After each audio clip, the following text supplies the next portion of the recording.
In this episode of Trekking Through Compliance, we consider Errand of Mercy. Compliance, the final frontier.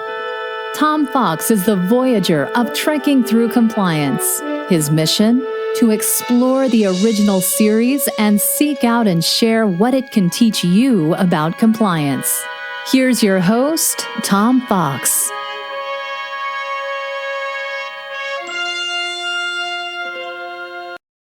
Today we take up Errand of Mercy. After negotiations with the Klingons break down, the Enterprise is sent to block Klingon expansion on Organia. After being attacked, the Enterprise destroys a Klingon vessel on way. Thereafter, Uhura reports that a state of war has been declared between the Federation and the Klingon Empire. The Enterprise then enters orbit around Organia, despite a warning from Klingon ships being in their sector. Spock and Kirk beam down to the planet to warn the populace of the impending invasion. Strangely, the Organians do not appear to be at the least concerned about strangers beaming into their mists, and do not appear at least worried about Klingon occupation. The chairman of the Council of Elders greets them and invites Kirk to speak to the council. Kirk offers protection, but the council says the people are in no need of defenses and are in no danger. This seems consistent with Spock's report of the stagnation of the society. The Klingon fleet arrives, and Sulu is forced to warp the Enterprise out of the vicinity, stranding Spock and Kirk. Klingons beam down, despite the fact that Spock's tricorder has no way of knowing this. The Organians disguise Kirk and Spock and attempt to hide them.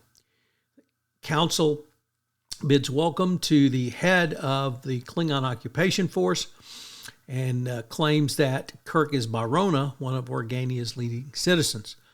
Spock is a little bit harder to explain, but they say that he's a traitor. Kirk and Spock attempt to interfere with the Klingon occupation and incite the natives to revolt or at least resist the Klingon Empire, but they fail to do so. Kor threatens to fry Kirk's mind and dissect Spock, and he gives him 12 hours to tell him the truth. The Organians release Spock and Kirk, but they refuse to become involved in the dispute. The Organians bring then all of the weapons and violence and weapons and instruments of violence to a temperature of 350 degrees, including those on the Enterprise and on the Klingon fleet. The war stops before it ever starts. It turns out the Organians are incorporeal beings that are capable of creating illusions and were never inconvenienced by the Klingons at all. Spock notes the Organians are as far above humans on the evolutionary scale as humans are above the amoeba. Yet perhaps the most enduring line comes at the end when the head of the council reports that in the future, Klingons and Earthlings will be allies and indeed fast friends, a prediction that foreshadows both Star Trek IV, the motion picture, and Star Trek The Next Generation as well. There are lots of interesting little tidbits in this episode. In addition to the final line, which I talked about in the prior segment, this is the first appearance of the Klingons in Star Trek, although they've been alluded to before. The title comes from the Life and Adventures of Nicholas Nickleby by Charles Dickens, where Nickleby says, "It is an errand of mercy which brings me here. Pray let me discharge it." According to the script, the Organian village was to be modeled on an old English village with thatched hut and muddy back alleyways. This is the first episode where Sulu is shown sitting in the command chair, although he previously commanded from the bridge from the helm position in Arena. Scotty doesn't appear in this episode, and he had obviously commanded the Enterprise in A Taste of Armageddon.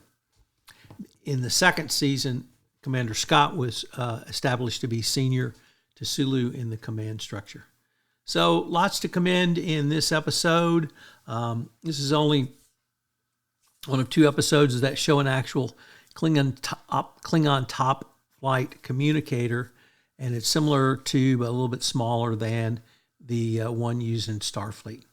So lots of fun in this one. I particularly like the incorporeal beings portion of this, and as well. So what are the 3 key takeaways? Well, number 1, in an investigation, you obviously have to overturn or turn up facts. You can do that through interview process, but if you do, you must take pains to verify those facts going forward. Number 2, if your subsidiary's financial statements are too complicated to decipher, you have a problem. Well, and we had an FCPA case, and I think it was Johnson & Johnson, where the Chinese subsidiaries' financial statements were so complicated that the internal audit department could not decipher them.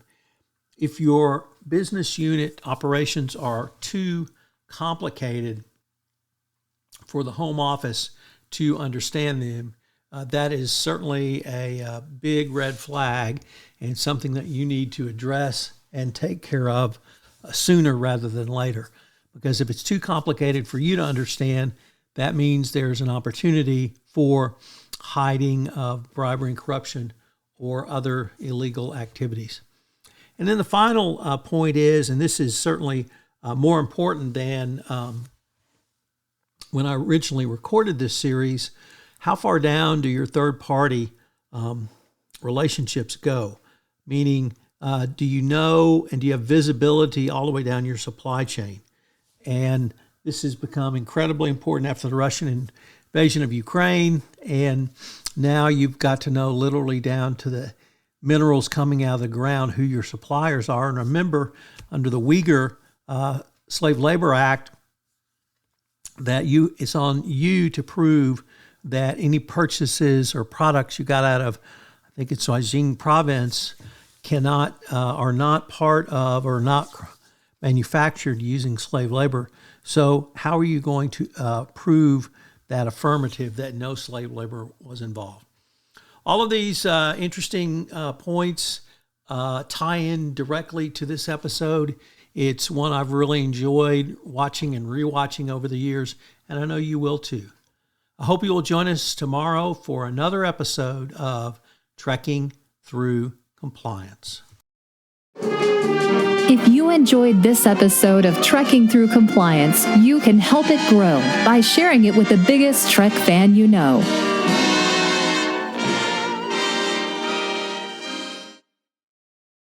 This podcast is a part of the C-Suite Radio Network. For more top business podcasts, visit c-suiteradio.com.